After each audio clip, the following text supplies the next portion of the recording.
how was Doctor Strange able to even look at all of those alternate possibilities? Because So every single time they would have been pruned. so another question is, are all of those possibilities also different universes completely? Um, yeah, they could be in different universes. Yeah, they could be. But then, like you said, then they'd all be pruned though. In that case. Um, but Oh, this is but hurting my head. yeah, I know, right?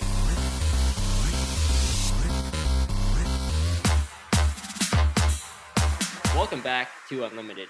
We got a lot of good stuff to talk about today on this episode. I'm looking forward to it. Gonna be talking a lot of Marvel, a lot of Black Widow, a lot of Loki. We got a great guest, Ryerson Sport Media student, Marvel fan, Philadelphia Flyers fan. He's back again. I had him on an episode, I think during the school year, but he's back for his second appearance on Unlimited. Matthew Choi. Matthew, welcome back to the podcast. How are you doing today? Doing pretty good. Thanks for having me in. All right, no problem. Yeah, it's good to have you back. Yeah, like I said, got to talk some Marvel with you because you're a big fan. So I think we just got to dive into this then, because there's a lot to talk about, I think, and I want to hear your thoughts because I've been hearing a lot of mixed opinions on Black Widow in specific, but then also we're going to talk about Loki later, and it was a crazy finale, so we're going to have to talk all about that. So first and foremost, just how was Black Widow for you? Were you anxious, first of all, for this movie? Were you excited about it? And did those expectations kind of reach? Were your expectations reached, I guess, with this movie? Yeah, I was pretty excited for this one because based on trailers, it really seemed like it had the style like similar to Captain America: Winter Soldier, which was one of my favorite MC movies so far, and like this felt very similar to that. Uh, I feel like a lot of people have been waiting for a Black Widow movie for a while because like she's been in the MCU like since like Iron Man 2, and like she's the kind of character that you really can have like a full on 2 hour story for, and it's been kind of weird that we didn't get one yet. One thing I was kind of concerned about was like I know this is a prequel, like that taking place between Civil War and Infinity War. I thought it was kind of odd placing it, bringing us this movie right after Endgame. That's kind of an Mm, odd choice for release date, especially since they delayed it and we had to wait 2 more years for yeah. this movie. But overall, I was pretty excited for it, and I think for the most part, it lived up. I think I like the first two acts of this movie. I like quite a bit. I think it had this like Jason Bourne type of like spy movie style to it, which I really liked. It felt different from the MCU, but also it has some of the MCU like humor and the kind of the active action that you would expect as well. I Yeah, also like how the humor didn't feel overbearing as like other like MCU movies sometimes do. right. That being said, I gotta be honest, I wasn't a fan of the third act of this movie. Really, the third act, you didn't like it? That's weird because I feel like it's the opposite for some people. It's like the third act was like the best part of it, and the story building was tough to watch. But you're the opposite. Yeah, I don't know. For me, like I like the grounded feeling that he had in the first two like acts, and I feel like in the third act when they go into like the tower, the secret base in the clouds, I felt like it kind of drew like the realism out of it. Like, of course, like it's a Marvel movie, so it doesn't need to be overly realistic. But I feel like Right. with the tone that the movie was going for the first two acts, I feel like it was kind of a jarring of a switch. And personally, I did not like the Taskmaster twist too much. Right. Okay. Yeah, I agree with that one. I don't think you needed to include Taskmaster in this one Yeah, because, like, I think what Marvel thinks, and I don't think they should think this way, is that they need a villain in every single movie that yeah, they do. And they could have easily done this movie without Taskmaster. Like, yeah, it added a little bit to it, but I feel like there was so much hype for this character. Like, he's one of the yeah, most famous characters in the comics, and they kind of they didn't really give him that much screen time, or it's a yeah, girl. They didn't really yeah, give her that much screen time. And I would have liked to see them show off more of her moves in this one. Like we yeah. saw glimpses of it, but it could have been done a lot better. Like it didn't feel like she was the main villain. It was mostly It really Dreykov, wasn't. It right? was Dreykov. Yeah, Yeah, Dreykov was the mastermind behind all of this. So you could have made a completely separate movie with Taskmaster as the villain, yeah. and it would have paid off a lot more, I think. And Um, yeah, I feel like that's yeah, the thing with Taskmaster because in the comics, he's like a smart character. He's like always planning. He has like he studies the moves of different superheroes and he uses it to like his advantage. But in this movie, like she was kind of just like a robot, like an android, more instead of actual character herself, that's which I found an true. odd choice. You're right. It was more of like a computer kind of setup. Yeah, Like Dreykov was controlling her. Like, yeah, yeah, she was more of a robot. Okay. Yeah, I don't know too much about the character in the comics, but yeah, that's what a lot of people have been saying. They've been disappointed by it. Yeah. And yeah, I agree with that. But so the first two acts you said were pretty good, I guess, and then Yeah. it just dialed off from there. Okay, That makes interesting. sense. Like the third act, it didn't ruin though for the movie overall. If I had to say where I liked the movie or not, I'll definitely say I liked it. Right. I just wish that it ended kind of better than it did. I agree with that. So here's where I'm at. I think that like I agree with what you're saying. Like it's a weird time to release it. Like after Endgame, they should have done this Yeah. probably right after Civil War. Like it would have fit Yeah. perfectly. Or you do it literally like a couple months after Endgame, like not this long after, Yeah. because then you're mourning her death still, and then you get like a nice farewell tribute to her, Yeah. and I think fans would be a little bit more pleased with that. But having the year gap that it was supposed to be, but then also Yeah. another year on top of it with COVID, which you can't really plan for. Yeah. But That it wasn't just their fault. it drew like there was so much hype for this movie. Like Marvel is back to the movies, Yeah. and I don't know, it wasn't this epic movie that we all thought it was going to be. Yeah. But I don't know, like it was okay. Like where would you like rank it? Would this be like a top 10 Marvel movie, top 20? Where do you think it would go? I think it'll be like middle tier for me. Yeah, middle Like tier. it's like it probably outside the top 10. Uh, it's definitely not the like near bottom because it's definitely there's still a lot of great things about this movie. Yeah, It's just there's not enough of the highs either to kind of bring it up either. for sure. It's like it's staying a few spots away from like the top 10, I think. What kind of stuff sticks out at you from this movie? Like what did you like? What's kind of the first thing that comes to your mind when you think of Black Widow? I think the action really delivered in this movie, and I think for a lot of Marvel movies, the action you can kind of become like they kind of become stale at times because they're very similar. I think this one had like a different form of action where the fight choreography was more like polished than some other Marvel movies. I think because that the fight scenes actually stood out in this one. And I think the acting also stood out. I think Scarlett Johansson, like she's been great at Black Widow since like 2010, and like I don't think that Mhm. was any different here. And I think Florence Pugh also deserves like a shout because I think she kind of stole the show from Yeah. like all the other characters. Yeah, I think so too. I really like Yelena Belova. I think she's a good character, and it's going to Yeah. be interesting to see where that goes. But yeah, like it's one of the few MCU movies that actually had like non CGI fight scenes. You know, Yeah. it was more Winter Soldier vibes in that way. And I'm not comparing it to Winter Soldier because in my eyes, Winter Soldier is the best Marvel movie. Oh, Uh, it's up there for me, so I'm yeah, not gonna disagree with you there. It's up there yeah. for me. I think it's the best like overall one. It's not necessarily my favorite, but I think just in terms of like the plot, the action, like yeah, I can talk forever about Winter Soldier. The Yeah. elevator scene just gets Yeah. like an Oscar winner just by itself. Like it was so good. But yeah, like yeah, Yelena's character was good. Did you like David Harbour as the Red Guardian? Do you think his comedic side was believable enough? Did you find that you were laughing at some of the things he was saying, or kind of not really? Personally, I actually didn't mind the comedic tone that came out of his character. I just wish though that there was more of the emotion that came out of it as well. Because I think David Harbour he was an actor I was excited in this movie, especially since like I watched like Stranger Things and I think he's a great in that show. Yeah, But like I feel like in the opening flashback scene, which is actually my favorite scene in the movie, like with the whole like opening sequence. I right. think he was great in that sequence, and you can see all the emotion that comes out of him like raising the like Black Widow and her sister. I feel like though they trailed too far away from that throughout the movie. I think they kind of leaned only to comedy, which wasn't bad on its own, but I think they should have added some of the kind of emotion there as well. I think like they're Right. lacking there a little bit. Because yeah, I think at the start of the movie, you kind of seem like it seemed like he was more of a family guy. Like he Yeah, actually cared for his daughters more, and because I guess did we know that he was just a fake dad at that point?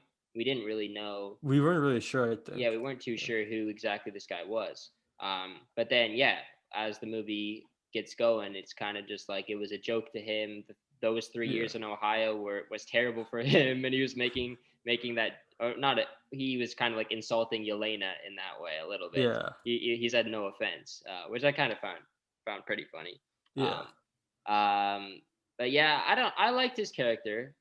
Was his accent believable enough though? Because you said you watched him in Stranger Things, so Yeah. it's quite the contrast. Yeah, it is. It's not. asking me this isn't like a fair comparison because I've seen him so much in Stranger Things that to me it's like no matter what accent he makes, other than the way he talks to strangers, it's gonna sound fake. Because I've heard this guy Yeah, talk so many times, and like, he's so American in that show. Like yeah. him just being a Russian, it's such like a sudden move. Yeah, I know, it's hilarious. Yeah, I think that's just the comedic vibe in itself. Like, you don't even Yeah, have to get him to tell jokes. Like, just listening to him in a Russian accent the entire movie was kind of funny. So, yeah, he did okay. Like, there were some parts where you could kind of hear it fading, and you could hear like the yeah, American accent. Like, I think like mostly in the beginning scene, I think he kind of had that American accent. You couldn't really hear the Russian, but maybe because yeah. they were in Ohio, maybe like. Maybe it was that was part of the disguise. Maybe like Oh, true, maybe. yeah, You know what? The disguise thing, you brought it up, it just came to my mind.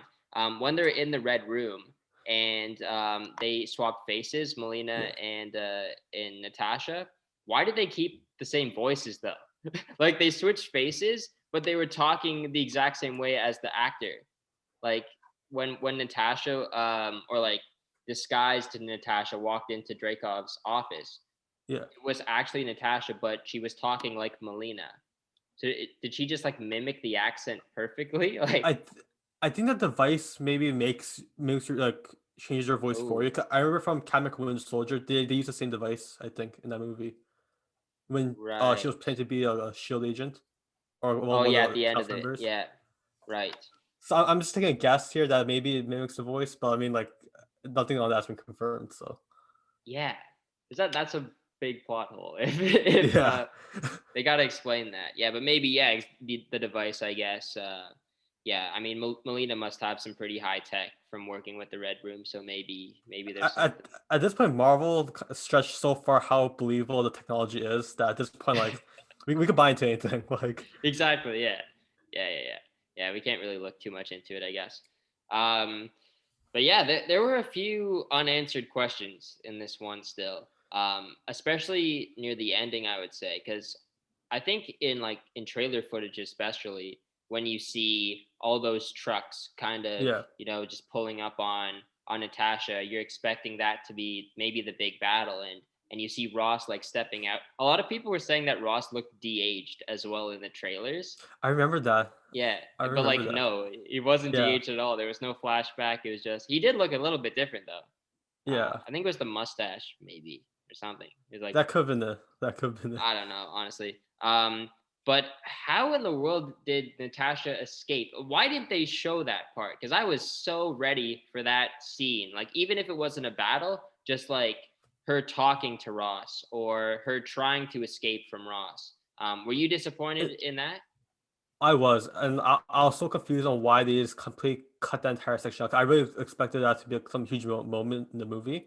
Hmm. But it's funny thing you're asking this because earlier today, apparently there's rumors that they actually shot material for that scene where she gets arrested by Ross, and like it just was like a whole conversation scene. But apparently that whole part got cut out of the movie. She got arrested by Ross? Yeah, and she escapes. But apparently, like it's been entirely cut off. Oh. You know who reported that? Like, was it Marvel saying that or? I th- I think it was one of the I think it was the one camera people or Oh, cinematographers, one of the people who shot material for a film.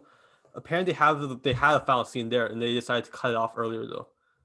damn. You see, like this movie was only like 2 minutes and 15 seconds, or 2 hours and 15 seconds. My bad, not 2 minutes. But basically 2 hours because the credits were pretty long.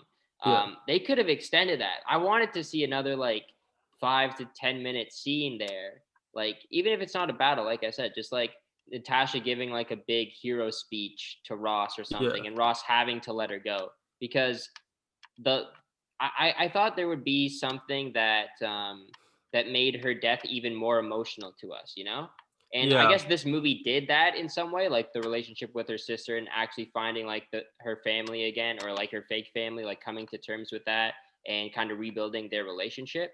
But it would have been nice for like one final like indent in her storyline that we remember from her. Um, you know? Well, I completely agree with you. I think that's one of the problems with this movie because I feel like what they could have done was given her like a full final arc in this movie to kind of fully like flesh out her character like one last time.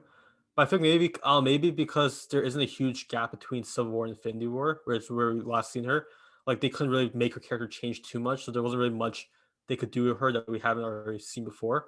for sure. But definitely felt like it was missing, like you said, something that kind of like Yeah, reminds us that this is the last time we're seeing her in the MCU, or at least this version of her character. exactly. Yeah, I was pretty disappointed with that. Like, Yeah, at first I thought the movie was just gonna end with that scene of her like looking at the trucks and then cutting to yeah, black. I thought it was just gonna end there and we see credits. At least we got like somewhat of a scene afterwards, but like it was really nothing. And like she's riding her motorcycle up, right?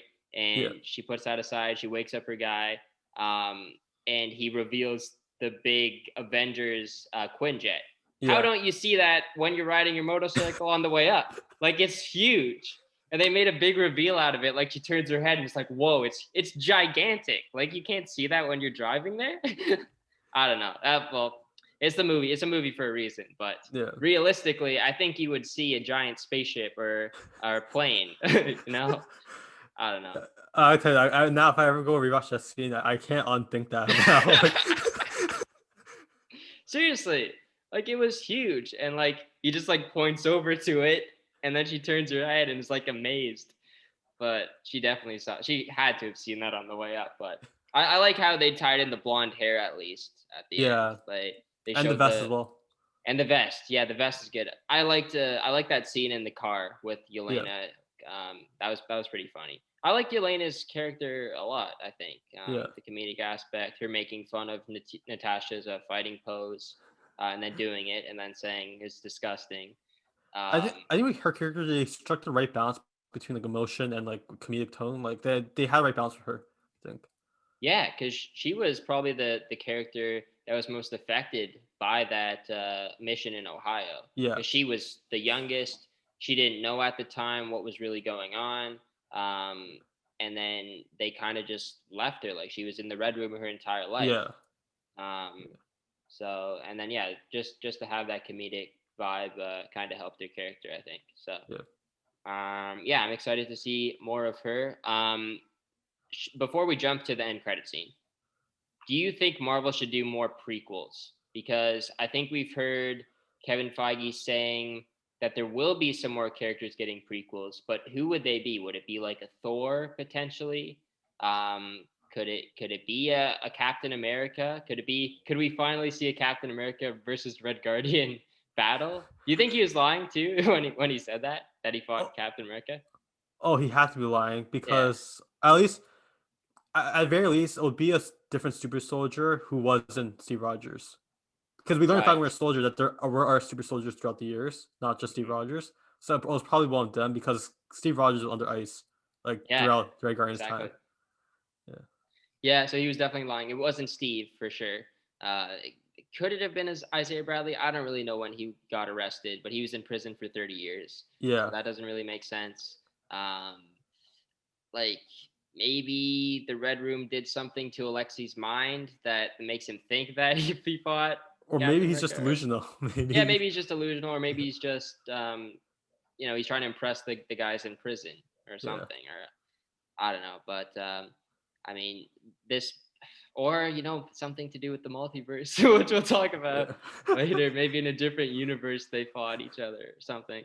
Um, but yeah, the end credit scene was I was in anticipation for this end credit yeah. scene because I don't know if you know, but I thought Natasha was gonna wake up on Vormir and stay alive in the MCU during the end credit scene. I wanted it to open with the mountain shot in Vormir, and then you get like a slow pan down to the body, and then we just see like an eye open. That's what I wanted. I think it would have been epic. Marvel, you should have listened to me. Oh man, you must be very disappointed then. I was well. I wasn't like fully expecting that to happen. Obviously, like bringing a Yeah, character back to life, but I think that would have been epic, and it would have been a lot better than this one. Even though this one was pretty good still.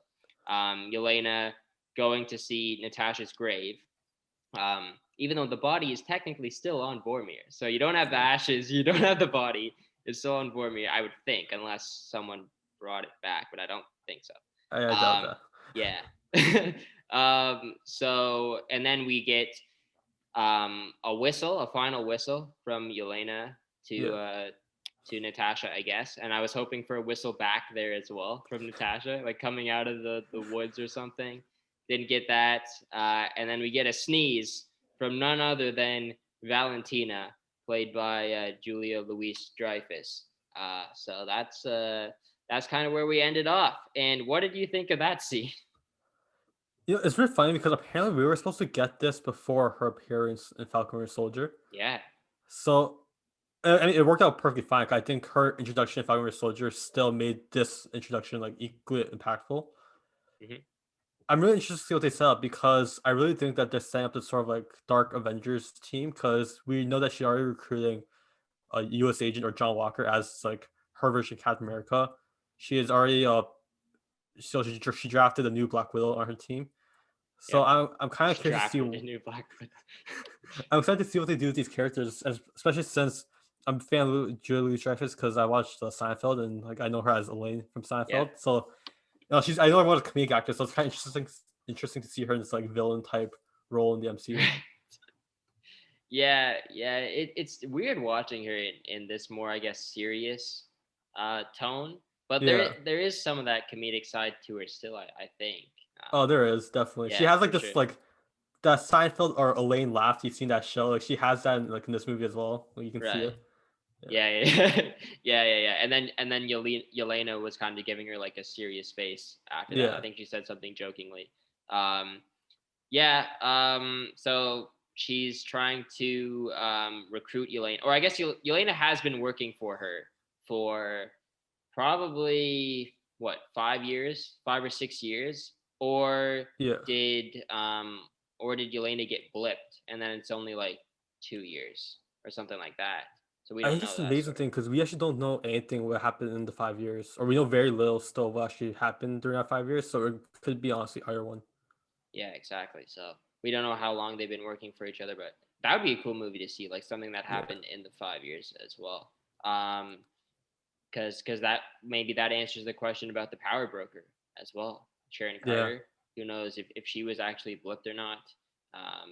But yeah, so the reveal at the end of the end credit scene, Valentina pulls over like an iPad or something, a device, shows it to Yelena, says, "This is your next target," and it's none other than the person responsible for Natasha's death, as Val puts it, Clint Barton, which he was not responsible for the death in any way. I don't think. Like, I guess he was the most responsible, but if he won that fight, he could have jumped off himself. That's true. Yeah, you're right. I guess he just had to work on his fighting skills in that moment. I don't know. Because who really wanted to jump first in that situation? I guess it was. Well, they both agreed that they both wanted to sacrifice their life. Yeah. And then I think Natasha made the first move, right? I don't even remember. I got to rewatch that scene. But I think Natasha was running to jump off the cliff first. It was Clint who made the first move because I remember him saying, "Tell my family I love them," and then she stopped him and said, "Tell them yourself," and then she started running. Right. And then he shot the arrow, and then he jumped, and then Natasha caught him, and then hooked him on the thing, and then Clint caught her mid-air as they were falling as well to keep her alive for a little bit longer. So he really did as much as he could. He did as much as he could, exactly. Yeah, and he even tried to reach for Natasha too with his other arm to try and pull her back up. Yeah, and he was losing grip on the other side. So yeah, he's definitely not responsible. He did not want her to die. He did not kill Natasha. He didn't. But Val somehow knows this as well. I don't know how she knows about what happened on Vormir. Because who's she working for? Who do you think Val has like a contact with, you know? A part of me is thinking like, 'cause I know in the comics, like she has like the connections to Hydra, but I feel like Hydra's kind of gone from the MCU now. Maybe. So I feel like it would make sense if it's still Hydra. Right. Yeah, it might not be Hydra. But I feel like there's got to be some Hydra agents still like lingering in the background still. But maybe there is a tie into Hydra because it is Madame Hydra, right? That's her name in the comics. Oh, this is Um, maybe a bit more of a bold prediction, but yep. if they really are setting up the Thunderbolts with this like team that she's creating, maybe she's working for Norman Osborn because in the comics he becomes the Iron Patriot and then leads the Thunderbolts. Right. So if they really tie us into maybe Spider-Man No Way Home, because there's reports that Willem Dafoe might return as He's gonna Norman be in it. Osborn. Yeah, that's true. Yeah, that would tie up such a bigger picture here. That could happen. Yeah, it could also just be Thaddeus Ross that she has a connection for, because Could be. he didn't he start the Thunderbolts in another comic I or think something him, like Norman that. Osborn both started. Oh, they both started. Yeah. Okay, so yeah, maybe they're all three of them are working together. Do you think that Val has any powers as well? Because before in that scene, there was like a wide shot of the cemetery that Yelena was at, and we couldn't see anyone. And then the next shot, Val just pops in out of nowhere. Do you think she like teleported there? Do you think she has any powers, or do you think she's just like a regular lady? I got it. I think it was probably she's probably just a regular person. I probably was just like a filming thing where they just didn't want to reveal her. So it's like Right. they thought, oh, probably no one knows that she pops out of nowhere, but like people know this. There's a theory that she popped in through a TVA door. Like Mm. she just opened up like her thing on the 10 pad and she just popped in. Uh, yeah, I don't know, because the That's the way to bring it in. multiverse. That's the way to tie it together. Yeah, because I guess the multiverse would have been a thing at that point too, during the end credit scene. So I mean, we don't even know when that multiverse really opened that's up. true. Exactly. We do not know. Um, yeah, I want to talk about Loki, but I think we're basically done with Black Widow. Do you think Natasha is dead? Like we won't see her again? I think she's dead. Like I think at Yeah. the very least, if they ever bring her back, it'll probably be through the multiverse or maybe something like Gamora, where they go back in time and bring like a past version of herself. Right. But I think like the current Natasha Romanoff, like the one that we've been following all these years, I think she's actually dead. So sad to hear, but yeah, I Yeah. think I think you might be right about that. But I'm still gonna keep my hope alive that they go back to Vormir somehow, some way. I don't know in what movie, but they got to go back there, and she's gonna be alive somehow. Maybe a Hawkeye end credit scene or something, or maybe like a Hawkeye finale or something. Scarlett Johansson's in there. Yo, I could see. Oh, I'm just thinking now. Like, so in Hawkeye, what's gonna happen? Yelena's gonna go after Clint probably. Yeah. I feel like they're gonna probably have a bit of a fight at first, but over Yeah. time they hopefully become friends and they start working together. So Yeah. maybe in like a finale episode, they're both talking, and then Yelena actually wants to know like the story of what happened on Vormir, and then Clint tells her the entire story, and then Yelena's just like, "Wait, you're telling me like she's still there? Like she's still on Vormir?" And then she's just like, "Can you show me?" or something like this, and then they both go to Vormir. They go to like the bottom of the mountain. There's no body, and then Natasha just like comes out of nowhere or something and says hi or something like that, or like just I don't know what happens, but she is back in some way. I don't know. Yeah. I just want to see Natasha come back. It's interesting to say that though, because we also remember Captain America went back to Vormir to return the Yeah, Infinity Stones. So that's we true. don't. Maybe when he gave back the stone, he got back Natasha. Maybe we don't know. Exactly. There's so many theories that it could still happen. Yeah, and with the multiverse now, right? Like anything's It, possible. he stayed back in time, and Natasha didn't have any pin particles, so maybe she's also stuck back in time. Maybe. Yeah. Yeah, that's true. Right, because even if Clinton Yelena were to go back to Vormir, it wouldn't be 2014 Vormir. Um, it would be Yeah, like the current 2024, whatever the show takes place. So they would have to like go back in time, I guess, to it'll get be the her. one that had probably have Gamora down there. Right. Yeah, Yeah, that's true. Right. They go there and they find Gamora. True. Damn. I hope we go to Vormir again. That's all I hope. yeah. And see what happens. See what body is there if there's a body there. Because I think it'd be really cool to see what happens.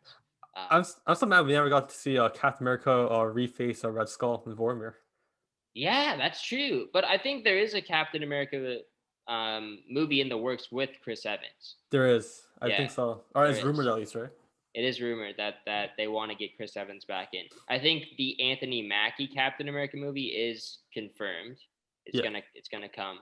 but then I guess we'll get like a Chris Evans, hopefully returning the Infinity Stones would be cool, and then his life like in the 40s, I guess, or whenever Yeah. he went back there.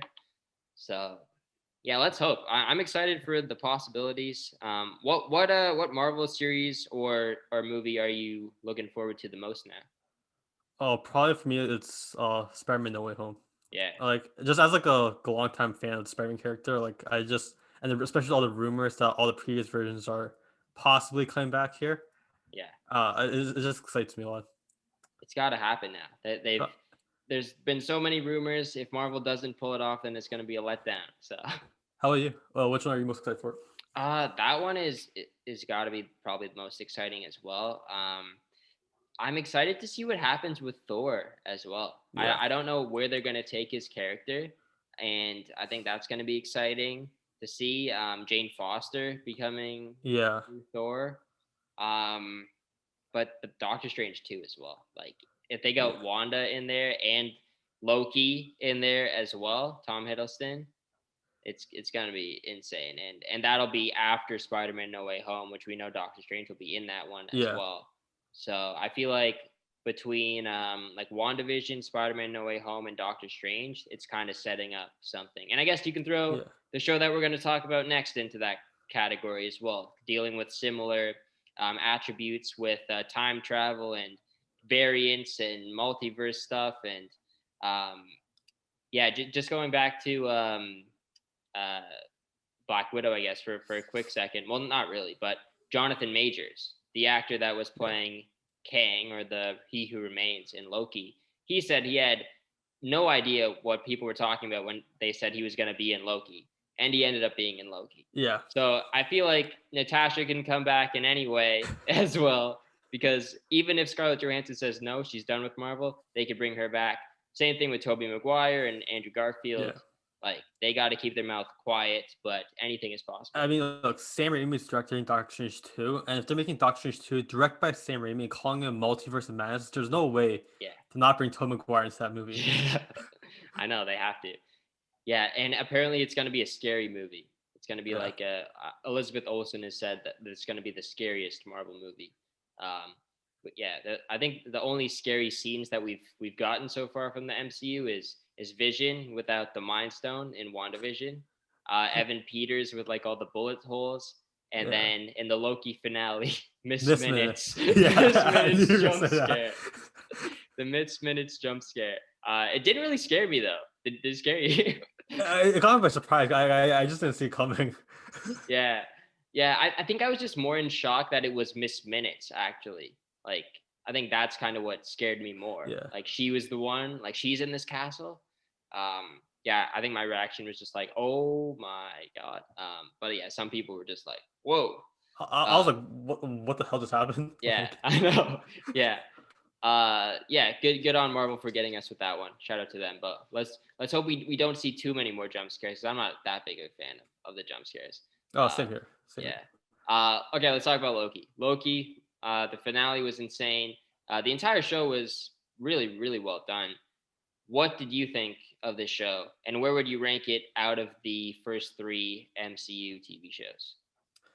You know, this may be a controversial pick, but Oh like, no, it is. It is. It's gonna be controversial now, like before I say it, though, like, I will say that I did like this show quite a bit. right? Like, that being said, I think it's the lowest from the three MCU shows for me. Personally, What? personally, I was just a big fan of Falcon and Winter Soldier. Personally, just as a show, Okay. I think it was Okay. the type of Marvel like series that I liked because it kind of reminded me. It had a Captain America Winter Soldier vibe to it and like Civil War vibe. Right. I like Yeah. what they did with the Sam Wilson character and Bucky Barnes. I just think like those two characters were probably the easiest to attach to like Yeah. throughout any of the shows.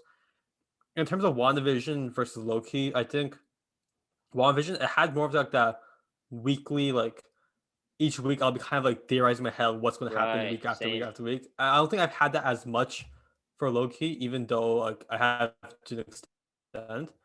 Yep. I just think Loki at times like certain episodes kind of like dipped more than others. Like I loved the first episode a lot. It hooked me right away. Mhm. Personally, for the second, third episode, it dipped a I little agree. bit. Yeah. It came back in the fourth episode.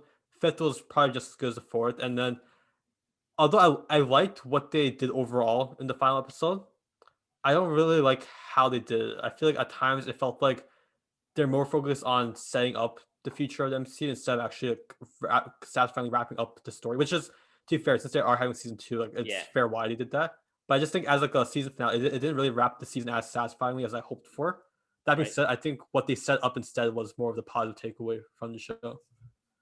Yeah, for sure. That's the standout point, what they set up. Yeah, no, I respect what you were saying there. I don't think Loki is like clearly better than the other two shows because I did enjoy WandaVision especially a lot, and having that weekly theorizing going on. Everybody saying Mephisto was behind it Oh and man, trying how to. wrong were everyone on I that? know, I know. I still think it's gonna happen. Like there was too many details that I referred like to the devil and Agatha Yeah, Harkness. But yeah, it was Agatha all along. But maybe we'll get into Mephisto later on. But we weren't wrong about Kang yeah. in this one. Yeah, I would probably say like I really liked WandaVision too, and I did a lot of podcasts on it. So I don't know if I should rank it by like how many podcasts I did on it, but I did like 5 or 6 WandaVision podcasts. I've only done one Loki one so far, so this will be the second. And I did, I think, 2 on Falcon and Winter Soldier. So clearly, I liked WandaVision a lot more. You had a lot more to talk about in WandaVision. Yeah. Um, but I would say I would probably go WandaVision, then Loki, and then Falcon. I really liked Falcon too, but I mean they're all good shows. Yeah. Yeah. Um, so yeah, let's talk about this finale. This is a big finale, game changing stuff going on in the MCU. Kang the Conqueror. I think we just kind of have to start it off with that. Even though that wasn't Kang the Conqueror that we saw in the It finale, it was was He Who just Remains. He Who Remains, which is also a comic reference. Yeah. And that's like a Kang variant as Yeah. well. How do you think Jonathan Majors did portraying that character, first of all? Here's the thing. When he first came out, I thought he was going to be the actual king. Right. So at first I was actually a little underwhelmed because I was thinking he doesn't seem menacing enough to be the actual king. Uh-huh. Like, he seemed a little too comedic to be like that next like Avengers level threat, like to be like the next Thanos or the next like big MCU like bad guy. Yep. But knowing that like that this is only setting up what King will eventually be and setting up the future, I liked what they did with him. I like how he wasn't the most he said himself, if you think I'm evil, wait till you meet my variants. He kind of Yeah. struck the right balance of like dark and humor as well. Kind of what the MCU kind of does well for most time. They like they control that balance pretty well, and I think that's what they nailed here. I think Jonathan Majors is a great actor. If you've seen like The Five Bloods, I think he was great in that movie. I think he's pretty underrated as an actor overall. So I'm pretty excited to see what he does with King. Yeah. And I mean, he's got a big task ahead of him, like to portray one character in different ways, like Yeah, having the he did kind of add some comedic aspect to this character, but he was more of like that pure-hearted Kang, as he said.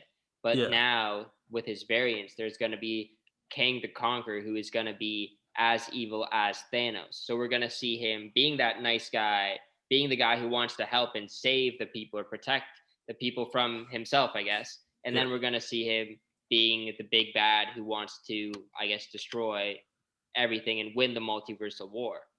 So it's going to be quite the contrast. It's going to be a tough challenge for him to do as an yeah. actor, I would say. But if he's able to pull it off, and I think he can pull it off for sure. Like just looking at like the way he looks, like it looks like he can portray that very well. Like I could see him as a Yeah. villain. I can also see him as a nice guy. I agree with that. Completely Yeah, agree. And I exactly. think the last shot of the series where you could see him like the statue of King, like in that alternate version, like that. When I look at the statue, I was like, oh yeah, that's King the That's Conqueror. King Conqueror. Yeah, because he was dressed like exactly how he was in the Yeah. comics. Yeah. Jeez. All right. MCU is heating up. Yeah. The multiverse. The start of the multiverse.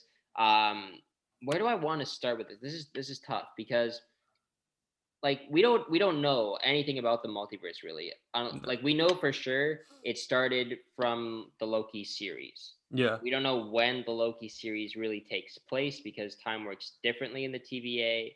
Yeah. We know it was the 2012 Loki that was in the show, obviously, but this probably didn't take place in But the 2012. TVA has knowledge of the events of Endgame because they mentioned how they are meant to go back in time. So we Right. know that already happened technically because technically everything already happened in the TVA. Yes, they know everything. Yeah. They know everything that Kang knows basically. Yeah. Um up until that like 5, 6, 7, 8, 9, 10 seconds ago.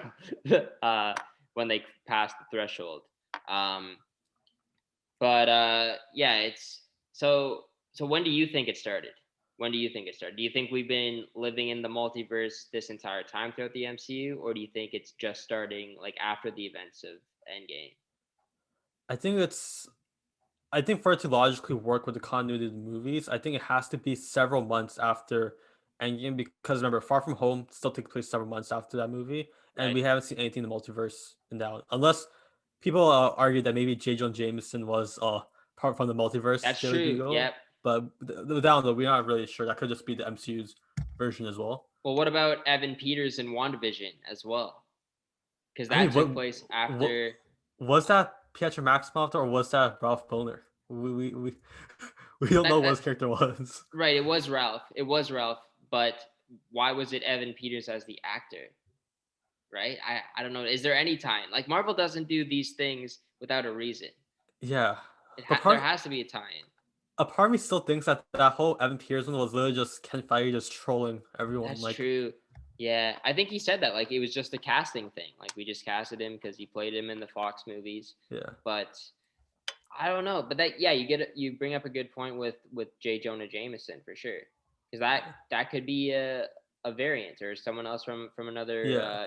universe coming here. Yeah, It's so hard to tell when the multiverse actually starts because for all we know, we may have not seen it at all in the movies yet, but or we might have, or might have been like that from the beginning. it may have Like, been like that from the beginning. Yeah. Damn. And if that's the case, like we haven't really seen too many hints throughout all the movies that there would be a yeah, multiverse, I guess. yeah, But it would I guess it still could make sense that there has been a multiverse all along. yeah. Uh, It just the doors to it just hasn't been opened up yet until now. exactly. Yeah, Yeah. Because I guess like at the time, like throughout the Infinity Saga, Marvel was just focused on the Infinity Saga. They didn't know yeah, where they would take it, but now they want to introduce the multiverse, so they can kind of just play it as this was the plan all along if they want to. Like yeah, it's always been a multiverse, or they can just start it up. Like they control the science. Like yeah. they can make us believe what they want to make us believe. Um, so I don't know. I don't know what's gonna happen, but Renslayer as well was a big part of this series. Yeah. And in this finale episode, we saw Miss Minutes give her some sort of information on the 10 pad. It downloaded, she read it, and it wasn't what she asked for. But in the scene after, her mood just completely changed when she was talking to Mobius. She looked like she had a plan. She knew a lot more than she did before, and she went somewhere. Where could she have gone? Did she go to see Kang? Did she go back to her school? Did she go to another universe? What do you think happened with Renslayer? Oh man, like there's like so many there's so many different things that could happen with that one with her. Yeah, Like I remember she said that she's on her way to find free will, I believe, right? yeah, free will. What if that means that she wants to confront he remains, that means that she's going to face off against Sylvia again because Ooh, he's technically who is controlling free will. Unless she right. already knows what happens, and that's what the information on 10 pad was of what everything was happening like in real time, then maybe she's going to see King. I think so. I think it was a reference, like the free will thing, like because she said to Mobius, like the only person that gets free will is the man in charge, and Yeah. then when she's leaving, she says in search of free will. So I think it would make sense, like she's going to see Kang. But Um, is the castle that Sylvie was in was with He Who Remains? So is there another castle in another universe where Kang is? Is she going to that one? It could be that. Another one that just popped in my head Yeah, is the next series they have is What If, and the person behind What If is the Watcher. right. And if she maybe looking for someone who's above He Remains or beyond uh Kang who can kind of see the multiverse, Uh-huh. maybe it's the Watcher she's going to see. Maybe. And then that could tie into like to what if? Huh. Yeah. Yeah, I don't know if we've gotten confirmation on like an actor that would be playing the Watcher, but it could be. Is the I guess the Watcher is like above Kang and like above the TVA. Like he sees it all, Yeah. but he can't interfere, right? No. So it means I don't know how much of it he controls, like how much of the free will he's in control of, but Right. I I mean was just he technically had an appearance in Guardians too, and Stan Lee was an informant. Oh, right, that was the Watcher. Yeah. Yeah. That's true. So we already know he exists. Yeah, and he's gonna be in What If. Like he's the guy behind What If. I was just Yeah. thinking now, like, because the Eternals is coming up as well, Yeah. and like I've seen like Instagram posts, people saying like it wasn't Thanos that made the Eternals step in now. It was the multiverse, Yeah. which could be the case. But also, I heard another theory like, what if um, Kang or He Who Remains, like he was controlling the TVA and everything. What if he like completely clipped out the Eternals from the timeline? Like he pruned them or he kidnapped them somewhere so that they couldn't interfere with his plans as well. And now Oh. that he's dead, they're back. They're back now. We're gonna find an answer some way. It's either Thanos, it's either the multiverse, or something to do with Kang. But you bring up a good point with because the Watcher as well. He sees everything, but he can't step in. Like you Yeah. hear that in the What If trailer, he can't Yeah. interfere, which is kind of what the Eternals were doing throughout their entire existence up Yeah. until right now. So is the Watcher an Eternal? I guess too, maybe. It makes me wonder how we know that What If is supposed to be like exploring the multiverse and like all the different versions of characters, but how canon is What If? Like, is it actually going to impact what happens in the movies? We don't actually know that yet. Um, it will be tough because it's animated. Yeah. So like that, I don't know. Like it's gonna be weird having to watch like an animated Thor in What If, and then continuing that storyline from his character in What If to like Chris Hemsworth Thor in the Yeah. movie. You know, Yeah. that will be tough. And I also think that some people might not watch What If because it is animated. Animated. Um, but it ties in for a reason. It's gonna have to Yeah. tie in somehow. And it will be interesting to see where that goes. Like, is it gonna be an actual like story throughout the episodes, or is it just gonna be like each individual episode has its own story? You know? I think they confirmed it's an anthology, so it's probably the latter of the two. Okay, Yeah. okay, that would be good. Yeah, I'm excited for that one. I think we have to watch it. Like Yeah.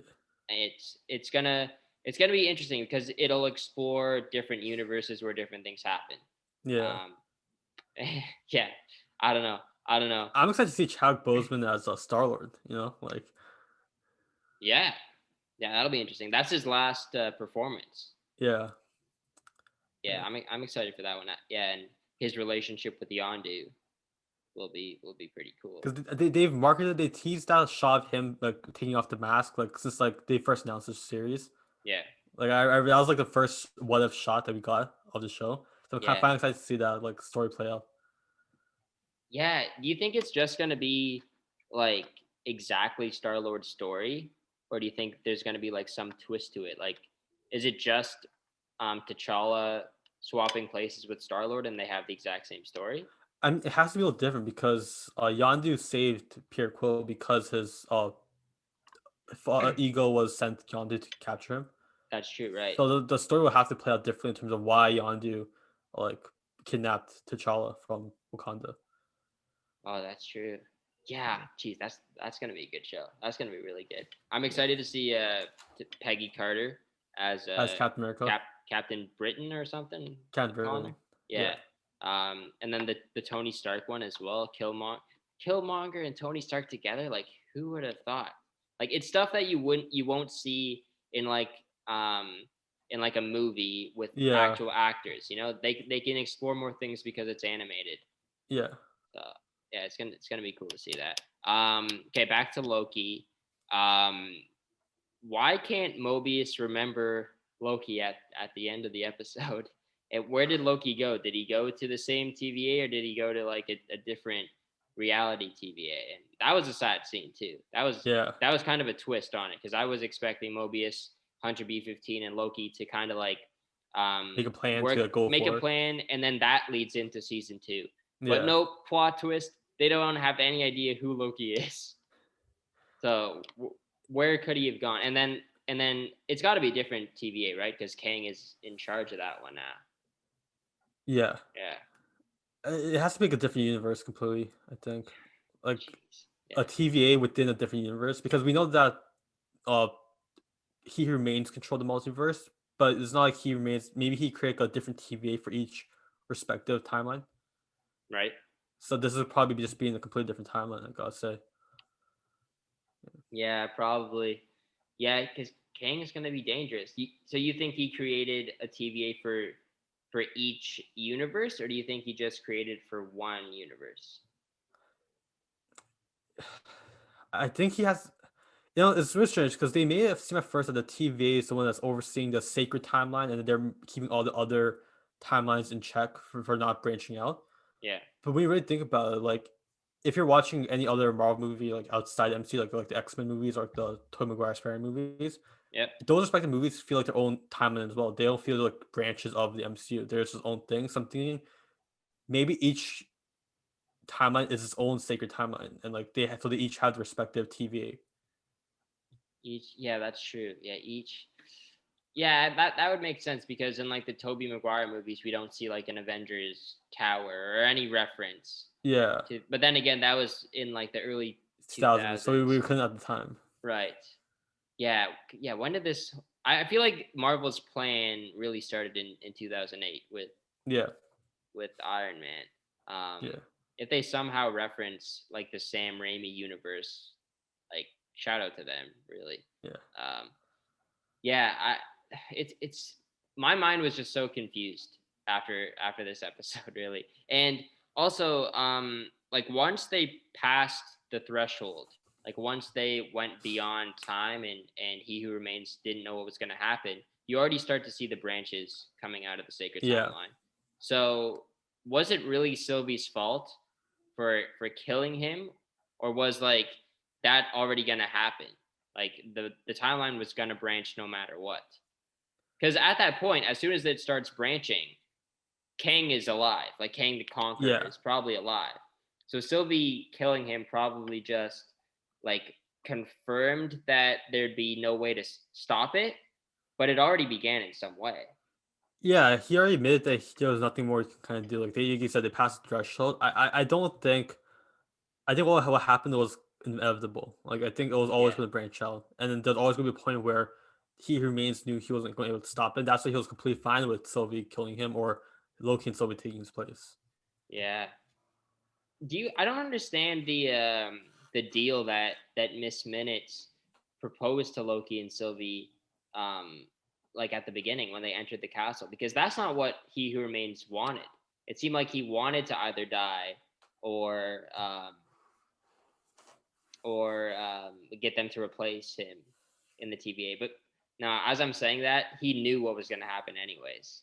So I guess I I don't. that part confused me too. Yeah, This is part of the what I said earlier in the show. Like I said, like the execution of this episode, like kind of like confused me a bit. Like I didn't love the execution. Is because they start off like that scene in the office of one way of like him explaining his purpose, and yeah, then suddenly they just pass that threshold in the same scene. They don't really have a transition to that. It just kind of just awesome happens, yeah, and so we're in this different situation where they choose if they want to kill him or not. So I'm yeah. kind of confused on what really led them to that point. I don't know either. Like, what exactly caused the Threshold to be branching? crossed. Yeah, Exactly. It could have been Renslayer, like when Renslayer went through the TVA oh, doors. It it could have could have been been. it could have been her. Um, yeah, I don't know what else. I think it might have just been like Loki and Sylvie were taking too long to decide what they were gonna do. That kind of prolonged the conversation. That Um, could have been it. Also, like Kang the Conqueror, or not Kang the Conqueror, He Who Remains, showed them the entire script of what was going to happen. So I would think, like, when Loki read that, he would try and prevent it from not happening too. So maybe he did something to mess it up as well. I don't know. I'm thinking that at a certain point though, Kang can't see, or he remains couldn't see anything up to that certain point, right? Yeah. I'm thinking it's similar to like how in the Ancient One, like she knew she was going to die in Doctor Strange, and wasn't able to see that moment pass when she died. I Yeah. think maybe that's a similar situation where he remains just couldn't see, and therefore couldn't tell Loki or Sylvie what was going to happen. That's true as well. Yeah. Do you think the He Who Remains was actually like a good, pure-hearted person, or do you think he wanted to die so that Kang the Conqueror could be released, and that was his plan? Like he just wanted Sylvie to kill him so that it could unleash something greater. I don't think it's either. I don't think he was like purposely wanted to die to unleash King, but I wouldn't consider him like a necessarily good guy either, because he's also like dictating everyone's like in this in the show. He's basically dictating everyone's free will and like kind of choosing to be in control so that no one else is. So he's kind of like choosing the lesser of like several different evils kind of thing. Right. And like he's like not necessarily doing what's right, but he's doing what he thinks is the best thing for everyone, which may not actually be the case. But I don't think he died on purpose to like King out, because I don't think he would have kept the TVA around this long if he was going to do that eventually. That's true. Yeah. Uh, I'm thinking of that scene in Infinity War now with Doctor Strange, and like he's going through like the All 14,605 possibilities. possible ways. Like, did did every single time that the Avengers lost, or so like according to the TVA, everything that the Avengers did in Endgame was supposed to happen, and everything Yeah. that wasn't supposed to happen gets pruned. So out of the 14 million ways that that could have gone, did 14,604 timelines get pruned because they lost? Because there's only one way they won. But I'm so confused with that in specific. Like, how was Doctor Strange able to even look at all of those alternate possibilities? Because every single time they would have been pruned. So another question is: are all of those possibilities also different universes completely? um, yeah, they could be in different universes. Yeah, they could be. But then, like you said, then they'd all be pruned though. In that case, Um, but oh, this is but hurting my head. yeah, I know, right? It's like because was He Who Remains? He only controls the timeline for one universe. So is there Yeah. a TVA in another universe as well, while He Who Remains is still living? Here's the ending of Loki makes you kind of think that there is a different TVA. Well, now there is because of the multiverse, and Yeah. Kang the Conqueror is unleashed. But I think before the branching of the multiverse, there was only one TVA. That's Hmm. what I think. That's what I think. So like in every other universe, or actually maybe this He Who Remains was controlling every single universe. I don't know. It's so confusing. Or was there a He Who Remains variant that's good in every universe? I'm not sure. I don't Wait, know. was every universe created after these events, or were they just opened up? I think they were just opened up.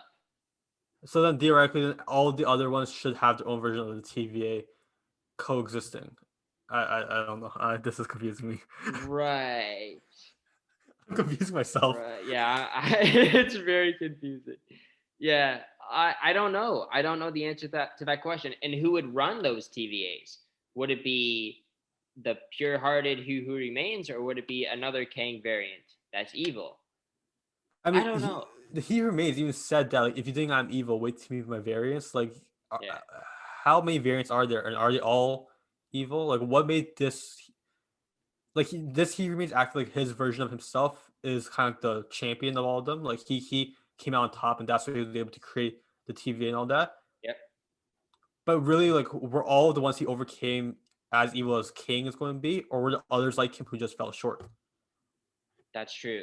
Yeah. Well, I I think they were like one of them for sure.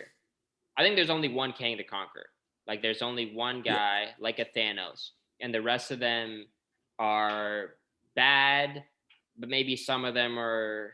I don't think there's any good ones. I think they're all bad, but one of them is really, really bad. You know, like they Yeah. both want to fight for their territory, but then there's one guy that's just OP. So then he who remains, he had to create Alioth or like weaponize Alioth to kill Kang. Yeah. Or not, maybe no, not to kill him, I guess, but to like But to keep him to away from. imprison him or to Yeah. stop his timeline from growing? Or has he just been like in stop motion this entire time, or like frozen this entire I time? mean, remember, King is also coming out in Ant-Man 3 apparently, so Yeah, there's a chance that he might be stuck in like the quantum realm or something like that. right. That's true as well. I think I just figured out how to beat Kang. You just weaponize Alioth again, and then you just get him, or Alioth is destroyed.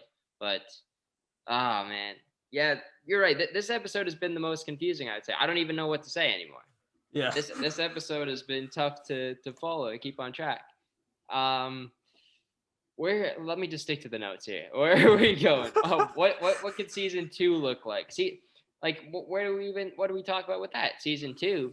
Like Sylvie is still stuck in that castle, Yeah. on the void, or we don't know. Like, is that castle It's like separate from the past the void? void It's past almost. the void. Um, but and Sylvie has a 10 pad, or like Yeah. the one that He Who Remains has. So maybe she goes back to the TVA as well, potentially. Yeah. But which TVA? Like, Exactly. Which TVA? Would it be the same one that Loki went to, or would it be a different one? Maybe she tries to go to find the right Mobius, like the Mobius that hmm. we've seen. Um, I'm not sure. I like Loki probably knows now that that he has to find Mobius too. So maybe he goes to get a 10 pad from the TVA and just tries to find him, like jumping through a bunch of different universes to find, or timelines to find him. Oh, that'll be a fun sequence in the show. But that would take forever because how Yeah. many different universes are there? Jeez, yeah. I don't know what season 2 happens. Like they're screwed basically. Like I I don't think mean, they're ever gonna find each other again. does season 2 take place after Doctor Strange 2, Spider-Man No Way Home? Like, I would does think it come after so. that? It hasn't been announced. I think, like from what I've heard on like YouTube, it's gonna lead into Ant-Man 3. So it'll be Loki first, and then Ant-Man 3. If So I'm they'll not have mistaken. to deal with the multiverse and Spider-Man, Doctor Strange, and maybe like I guess maybe if depending on whether or not Doctor Strange like solves the whole multiverse issue in the end of his movie, either way, Well, I guess not. If Loki comes after yeah, that, then yeah. Well, we don't know when Loki's gonna come, but I don't think they've begun shooting or anything. And I know yeah, Doctor Strange is definitely done filming. Spider-Man's definitely done filming. yeah. We're not gonna get it in 2022, probably. Maybe like late 2022, or beginning 2023. But no, you're right, because Doctor Strange, you'd think he would solve all the problems, but I guess not. Unless Doctor Strange is also going to be in Loki season 2, or he's in Ant Man. I mean, at this point, they have to like. I feel like they have to really connect these movies together because they're so Yeah, like related with each other. You know? yeah, exactly. Yeah, yeah, because we know like Loki season 2, season 1.5 will be Doctor Strange: The Multiverse of Madness if Loki is in it. Yeah, But also, which Loki are we getting? Are we getting the Loki that we just saw? I don't. I really don't know. yeah. I'm excited. I am Oh, very I am excited. too. It's like whatever they decide to do with it. Like, I'm excited to see what they do. Like, Yeah, it's gonna be crazy. it's also interesting because Marvel spent 3 phases originally setting up the Infinity Saga. Like they took time to draw all 3 of them, but this seems like with the whole multiverse arc, they're Yo, doing it all yeah, in one phase almost. it, yeah. Or they could just spread this across 3 phases if they wanted to. Like if Kang is that They powerful and can. there's so many Kang variants, then like phase 1 can just be um like like I don't think the multiverse opening is necessarily a bad thing. Maybe by the end of Yeah. phase one, they I don't think they would kill Kang, but maybe they kill a bunch of the variants, and Yeah. but also you have to remember all the Kang variants are going to be fighting each other too, probably, Yeah. right? So there's only going to be maybe there's like five more Kang variants by the end of phase one or phase four, and then phase five comes and it's just down to Kang, and then by the end of phase six, there's just like a Secret Wars battle, like on the battle planet between like this Yeah. one Kang and all of the Avengers and everyone. At this point, I'm imagining like that Pearl scene in Endgame, except with the entire multiverse. Yeah, Like exactly. that's what I'm picturing right now. Yeah, they got to do it. Yeah, yeah, seriously, like Tobey Maguire, Andrew Garfield, like just everyone. Yeah, like that's how you top Endgame. That's Like, how you thought of it. Just bring in not only the 10 years of stuff, bring back like all 20 years of like Marvel movies. Like that'd be insane. Yeah, that's got to beat Avatar in the box office for sure. yeah. And stay like that. The knowing Avatar, they'll probably re-release their film. And Right, take this that's true. again. Yeah. During another pandemic, they just Yeah. released Avatar. But man, if that happens, like the budget for that movie, the actors in that movie as well, like there's gonna be a ton of them. If that's the thing, like you at bring that back point, Robert Downey. And that would pay for that movie. Some of the actors, they'll just need to be volunteers at that point. Like, yeah, they'd want to come back. Yeah. Like I'll just do it for free. Yeah, it's like a 2-second cameo. Sure, I'll be in it. Sure, just for that one scene. Yeah. Who snaps their fingers? There's too many characters to choose from. It can't be Iron Man this time. It's got to be another like lead. Maybe it's like Thor or no, I don't know. Hugh Jackman's Wolverine because he's one of the first. So maybe Hugh Jackman, yes. Yeah, as Wolverine. I want to see it. They posted a photo together recently. Yeah, Kevin Feige and Hugh Jackman, and he posted a graphic of like the Wolverine's claw as well. Yeah, it's got to happen too. Fantastic Four is gonna happen. Maybe we'll finally get a good movie of Fantastic Four. Yeah, I know. Let's hope so. I would think so. And Kang is a villain of the Fantastic Four in the comics. Yeah, like I think Kang's like a descendant of Reed Richards. Yeah, Nathaniel Richards. Yeah. It's like his son, I think. Isn't it farther descendants maybe?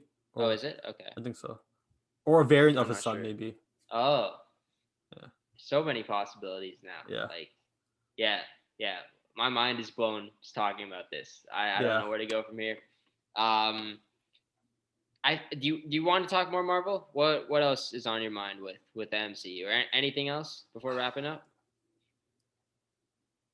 I'm honestly, my mind's still reeling over the possibilities of Loki season 2 now, or like just MCU in general. I know. Yeah, who knows where they go from here? And then there's the whole Thunderbolt story too, like on Earth. That's gonna go down. So you got like 2 stories to work with, unless Val is also working for Kang. At that point, like everything is just leading up to this like whole Kang story, like. Yeah, I think so. I think it's all Kang now. Like we're gonna see him we'll see Kang variants in probably most of the movies, I would suggest. Yeah. Like even if it's not Jonathan Majors playing Kang, we'll see like different actors, and we're like, oh, that could be a Kang variant for sure. And then maybe they come together and they finally get revealed all as Kang variants, and then there's like a battle or something. Maybe Val's a Kang variant somehow. Maybe Val is actually Elaine from Seinfeld. We could. That's also a possibility, Maybe she's still Elaine, who got really dark over the years, and then now she's creating her own team to fight against the current Avengers or whatever. That'd be pretty cool, actually. Yeah. Seinfeld is canon in the MCU. Like, well, so Val is just like a code name for something. Yeah. What's your name? What's your name in Seinfeld again? Elaine. Elaine, and Valentine. Elaine. No, there's at no, this point, there's so many possibilities in the MCU though that like something as ridiculous as this can be possible. Like, yeah, seriously, there's nothing like. We're gonna show up in a movie. We're gonna show up in an MCU movie. Like, would you be Matthew Choi in the MCU, or would you be someone else, like a variant of yourself? I think I'd be myself. You know, Yeah. I'd assume so. Maybe I'm variant. I just don't know. But like you know, I think it's Right. safe to guess that I'd be myself. Do you think you would have been snapped or no? Knowing me, I definitely would have been snapped. I definitely wouldn't be around for anything interesting, so I'll definitely be snapped. Yeah. I don't know. I don't think I would have been snapped. I think I would have survived. Yeah. I think I would have survived the snap. There's got to be like a quiz online, like that you can go on to, like, would you have survived Thanos' snap? I remember back in 2018 when the movie came out, there was like this actual site you could search, do I get snap and click on it. Oh, But it always, no matter what, it always says it's just one page that says, uh, you survived, and that's because we are alive enough to go on that site and check. oh, sure. But the page always says like you were not snapped. So Right, right. Fair enough. Yeah, they win. They win. Okay. I think we can wrap it up. But yeah. before, I need to get an opinion on Flyers. This is a hard transition. This is a very hard transition to hockey. The Flyers, the Philadelphia Flyers. Well, all the teams had to submit their protection lists today.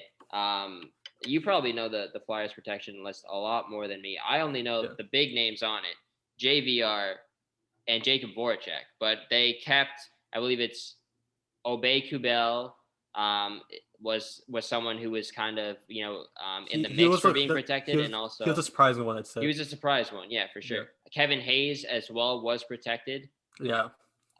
That's gotta hurt a little bit. You'd hope that maybe they take him, but I knew it wasn't going to happen though because he has the no move clause.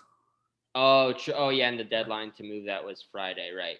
Yeah. Okay, so who do you think Seattle's taking from the Flyers? I'm really hope. I'll start by saying I don't know why they protected Obey Bell. He didn't have a good season. I get he's younger than Voracek and JVR, and his contract's not as bad. But Right. I mean, we already traded away Nolan Patrick and Phil Meyer, like two of our young guys. I don't know Yeah. if we're trying to have this win now mentality. I don't really understand what the point of keeping Obey Bell over Voracek or JVR. Okay. I want to say that they'll take JVR, but I do think they'll take Voracek instead. Voracek's probably making more money, right? He's making more money. Okay. I just think for a team though that's starting off, he offers more because he's he's a playmaker. When he's on the ice, he kind of makes teammates better. I feel like JVR is very like one dimensional. I mean, you know, good in front of the net, good on the power play. And you're really fan, you know all about JVR. He's pretty old now too, JVR. He's getting up there. Voracek at least, like both of them, I think we're tied for first in Flyers scoring. Voracek, JVR, and then probably Giroux. Yeah. I'm looking at the players on the Flyers now that are available. Like I'm sure they're thinking about Gostisbehere because he had a great rookie season. He's still a young guy. Like they could consider taking him. It depends on where their roster is up until the Flyers selection, you know? Like if they've taken so many forwards already, maybe they go defense. Or if they're definitely like going to win the cup in first year, like they're going for the cup, maybe like a Justin Braun to solidify their bottom six D pair. I don't know anyone who would want to pick Justin Braun. If Seattle wants to take Justin Braun, I'll say, hey, go ahead. Right. Yeah, that's true. Any younger guys on that are available? Like there's Sam Alex Lyon as no. I think for Seattle, like you just got to take best player available, really. Yeah. Because then even if you don't want them, you can trade them. So I would probably take Voracek as well. Yeah. It's kind of like back and forth between Van Riemsdyk and him, but just because of the age, I would say maybe like Voracek is younger than JVR. But I don't know. The age isn't a huge difference between them. Right. Yeah. It's not. I think Voracek offers more talent-wise. Right. I think JVR's contract is slightly better because it's $1 million less. Right. But I just think I don't think they're really worried about contract right now in Seattle. I think they're more worried about getting the good players. Yeah. I think JVR is a lot more inconsistent than Voracek has been, so I think it'll be easier to kind of lean towards picking Voracek. Yeah, I'm looking at the players. There's not too many options. Like I think it's just got to be between Voracek and Van Riemsdyk, but maybe Gostisbehere. Um, the cap will definitely play into it as well. Like, do they want to take on a Yeah, big boy contract like a Van Riemsdyk or Voracek? Because then they could just fall back and take a yeah, Gostisbehere, or like a Robert Haig, someone like with promise on the yeah. back end potentially. Oh, please take Robert Haig. Please take Robert Haig from us. You just don't like the decor on the Flyers, yeah, Yeah, no. yeah, Other than like Provorov and like what, and occasionally Sandheim, I was willing to uh-huh. trade everyone else on that roster. Like Except for Ellis now. Do you like now, Ryan Ellis? Ellis. I You like like Ryan the Ellis. trade? I like to trade quite a bit. I'm a little sad because I always wanted Nolan Patrick to eventually become like a big piece to Flyers, but at this rate, it wasn't going to happen. And for the sake of like the now, like it was definitely a great trade. I agree with that. I was surprised. Like Cody Glass was also in that trade as well. He's going to Yeah, Nashville, or like Patrick was on Nashville for like a second, yeah, and then they made like a Twitter post about him, like thanking him. But yeah, I think Patrick is borderline a bust now. I think yeah. it's almost guaranteed. We'll see how he does, but I I've don't been know trying what to else to refrain say. from calling him a bust over the last several years, but now that he's not flying, yeah, he's a Right, bust. you can say it. Say Okay, it okay, without like any reluctancy. that's true. Yeah, you can. Yeah, you can say whatever you want about Nolan Patrick now. What was he? Second overall? Second Second overall overall, behind Heischer. he was expected to go first overall. I remember at the time. Right. Didn't he have like an injury or something? Back injury, and Back he had a injury. lot. Like in defense of him, he had a lot of migraine injuries and like head injuries, back Okay, injuries. So like I think like he was unlucky in his career. I think. for sure. That Yeah. being said, the Flyers couldn't wait for him to get back on track. Exactly. Yeah. Yeah, So maybe he can turn his career around. I don't know. yeah. Maybe he'll get more ice time. Probably not. Probably not. No, probably not. Uh, but I like Ellis. Ellis is a good Yeah, ad, and if the Flyers are going for like the win now mode, then I like Ellis. But then again, if you're going for the win now mode, why do you protect Obey Kubel yeah. and Or leave? Voracek. Yeah, Like, or I don't know. Voracek or JVR would have been the better choice in that case. Yeah. I'm I'm thinking though that maybe like whoever they take, Voracek or JVR, they'll use our player as like maybe like a trade value. Yep. Maybe.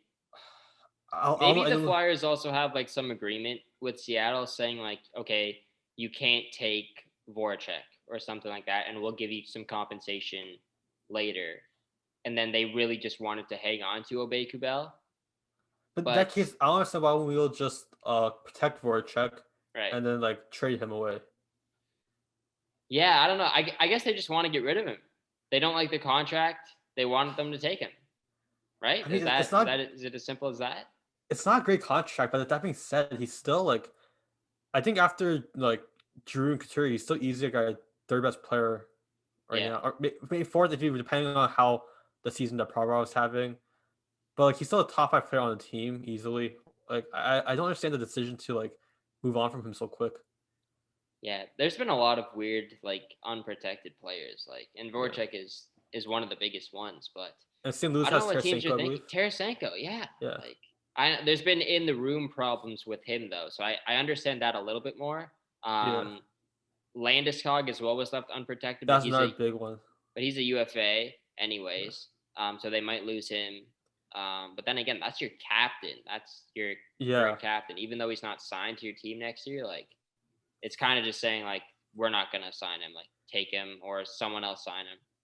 And imagine it takes him coming back to that team and like it's like he's not going to want to play for Colorado. Like it's Yeah, kind of a lost choice. You lose him for nothing as well after that. and I think like Seattle's probably not gonna take him, but like because like the only plus in taking him is that you can sign him to an 8-year contract Yeah. because you have his rights before free agency begins. Um, but do you really want to waste a selection from Colorado on a guy who's going to be a UFA already? Yeah. But if Seattle really wants him, like he's the captain of the Avalanche. I think he's a great guy to be your leader of a franchise. To Like start a new franchise with. Yeah. he's made the playoffs. I don't know how many years in a row now. He's a hardworking type playoff guy that can really help your team grow. Also, the names that are being left on the board, like in this year's expansion draft, there's so many more of them than there were back when Vegas was like first entered the league. Yeah. Like I think the biggest name on Vegas I remember was probably Fleury. I think at the time. Yeah, I would say so. Yeah, Marc-Andre Fleury, because there was a bunch of like Florida guys like Riley Smith Yeah, and Marcia. So I remember that. William Carlson had a breakout year. But now, like Seattle could be stacked. yeah. They and don't forget even after that year though, Vegas went to the Cup Finals with Exactly. that Yeah. roster. So Seattle can be a very good team, like instantly with the amount of options they have. They could have a first line of Max Domi, Vladimir Tarasenko, and Gabe Landeskog. They could have Carey Price in their net if they choose to select him and take on that contract.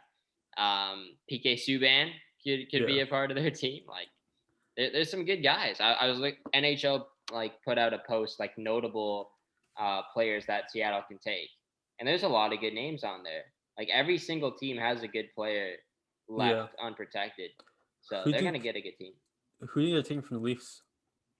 I think it's definitely Kerfoot, Kerfoot. because I don't see why you trade for McCann, um, because McCann is also left Yeah, unprotected. Like I was telling my dad like why would you trade for literally the exact Alex Kerfoot replacement? You know, like he's gonna be the third line guy. He can play wing. He can also play center. He's making around the same, but he's making less. He's making like yeah. 500K less than Kerfoot. Um, so why would you trade for that exact same player? Basically, like you're gonna lose Kerfoot probably. I think they have a mutual agreement that Seattle has to take Kerfoot. But then again, like, what if Seattle takes McCann? What they could take him. He's unprotected. They could take him, and then the Leafs just keep Kerfoot. So that would probably Honestly, look bad on Dubas for doing that. honestly, this was a strategic move to like make sure that they don't steal Kerfoot and he trade for Exactly. Cannon. Yeah, Exactly. And then it's just like, okay, instead of losing Kerfoot, we only lost Philip Hallander and a 7th round pick, right? yeah, But I like McCann over Kerfoot, and I hope yeah, McCann is staying. And I was saying like they could have traded for any player, but why trade for the exact Kerfoot replacement? Also, a guy who was on the Sioux Greyhounds that yeah, Dubas knows very well, a Toronto guy. He's from Ontario, grew up a Leafs fan. I think it just makes too much sense to basically just trade him so that Seattle can just take him, and yeah. keep Kerfoot. So I think they'll take Kerfoot. I want them to take Dermott, but I don't think it's gonna happen. I gotta ask you. Can I talk to? I never talked to you after the Leafs and the Habs series. What do you think Oh, of Leafs for next year? Like how you feel the team going forward? we suck. We suck. We're not gonna do anything. Like Jared McCann's not gonna fix anything so far. But I I think no matter what kind of players you put on this team, like it's in the room. It's in the room. It's how they're gonna perform on the ice at the end of the day. They could have the best team on paper. At the end of the day, it's just going to be that performance. So I'm not going to buy into anything that they do this offseason, even if they get Dougie Hamilton, even if they get like Taylor Hall or something like that to help them out. I'm not going to buy into this team until they win a round. And I already know next year, like the chances of them winning a playoff round are very low because you're back in Yeah, the division, the Atlantic Division. You'll probably play Boston or Tampa in the first round. the rest of the Eastern Conference I feel is even stronger. Like, Exactly. Like the Leafs are in a tough spot. Um, as when do I you try to just not talk about it, But no, go ahead, ask the question.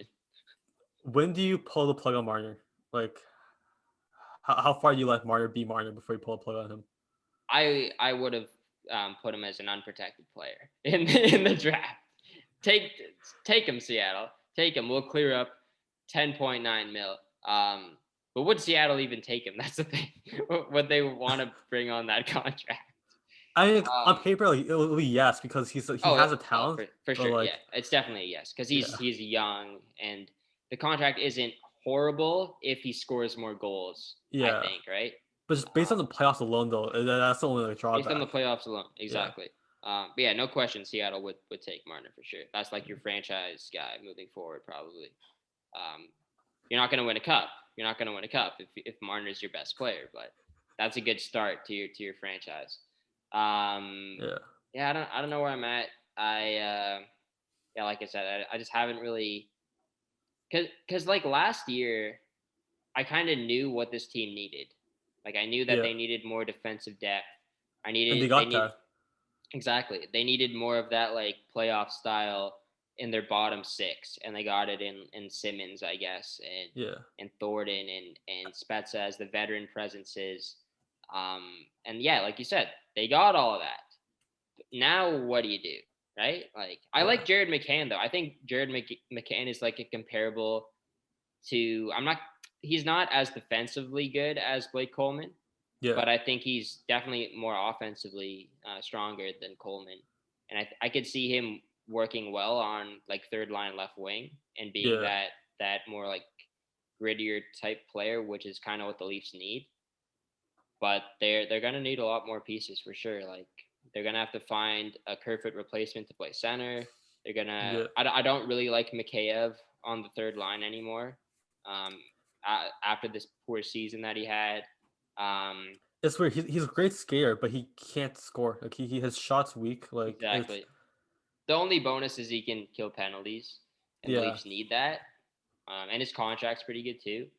But I think he's best suited for the fourth line right now. So Um, you got to find a Matthews a Hyman replacement. Sorry, you're gonna Yeah. lose Hyman. You're gonna have to find maybe a Galchenyuk replacement too. Are the Leafs really gonna keep him in the top six next year? We're not sure yet. So yeah, Man, honestly, I'll take some of that Marner money and give it to Hyman. Like the work that Hyman puts into like he does like all the dirty work on the team. Like it's really yeah, too bad that like he's probably not going to stick with the Leafs. Like no, I think like most people are accept the fact that he's not going to be a Leaf next year. oh yeah, he's gone. Yeah. Yeah, because it sucks because that's the exact type of player we need, you know, Yeah. and he's just gonna go. Um, but also, kind of like what you said about Mikheyev, like he can't finish. Hyman can't really finish either, though. So maybe He having more of an offensive guy on that line will help. That's true. That's true. Yeah, But like I even feel though also Hyman gets the puck a lot, I know what you he mean. does more dirty work than McCabe does though. Like Yeah, but also I think like I was telling my friend like if Hyman's not on that line anymore and you do get a more like skillful guy, like say if it's McCann, Matthews, and yeah. Marner, it's gonna force Matthews and Marner to play more of the way that Hyman was playing, which could benefit Yeah. them in terms of their growth and make them more complete as players. So you know what? Sure, if you want to take so much money in your contract and we lose Hyman, then you're gonna have to step up your game. So I don't mind. I don't mind that. That's a good idea, but that's the question is will they actually end up doing that? Like I think Matthews will do it for sure Matthews will. because we've seen that with Matthews. He Yeah. can turn into that type of player, but I don't know if Marner has it in him yet. So Yeah. So there's all the tough to reports say. that Marner wasn't being a good teammate. Uh he doesn't listen to Keith very well, like Wait, really? I didn't hear that part. I just uh heard that he didn't want to like change rules on the role in power the power play. play, that's what it was. Apparently I think there Yeah, was another one though where he didn't want to like get off the first line. So like yeah, just egos, man, egos. I hope the ego is gone from Nylander. Um, I mean he had to deliver in the playoffs. Nylander delivered, yeah. Yeah. Tavares goes down and he stepped up big time. Yeah. And that contract's looking really good. Um, you're gonna lose Riley probably next year too, which I'm Mm. okay with. I don't think he's a number one defenseman. Yeah, that's TG Brody now. Probably like So. it. Yeah. Uh no, I don't know if I agree with that. I think Riley is still like their number one defenseman right now, but he's not a number one defenseman. Like Oh, he's okay. like Riley is like a two or three, I would say, right? That's fair. You would need that number one guy, like a Dougie Hamilton, or like he's not in the category of like Hedman, Carlson, and all those guys, like a Yeah. Makar, you know. Yeah. He's not good enough defensively to be that guy, and I think that's what they need. So I think Hamilton would be great if they get him this offseason and then trade Riley, Yeah. so they don't just lose him for nothing next year. But then again, like I said, if I'm not gonna be like super excited about this team next year in the regular season, at least. Probably not for the playoffs. It's going to be tough to watch a first round series if they make it, if they make the playoffs. Um, yeah, I won't get excited until they make it to the second round. I don't think. Yeah, I mean, I just hope because we already know what this team can do. Yeah. We know what they can do in the regular season. Like we've been waiting for the last 5 years for them to kind of take that step to playoffs. Exactly. Yeah. Yeah, like Dubas was saying, like every fan thought that this was going to be linear. You know, they draft Matthews, they make it to the first round, and then the next year they make it to the second round, the third round, the fourth round, the cup. Nope, it's not how it works. There's a lot more pain that comes with it. So, oh no, what did I just do? Oh, no, you're good. Yeah, I think that does it for the show.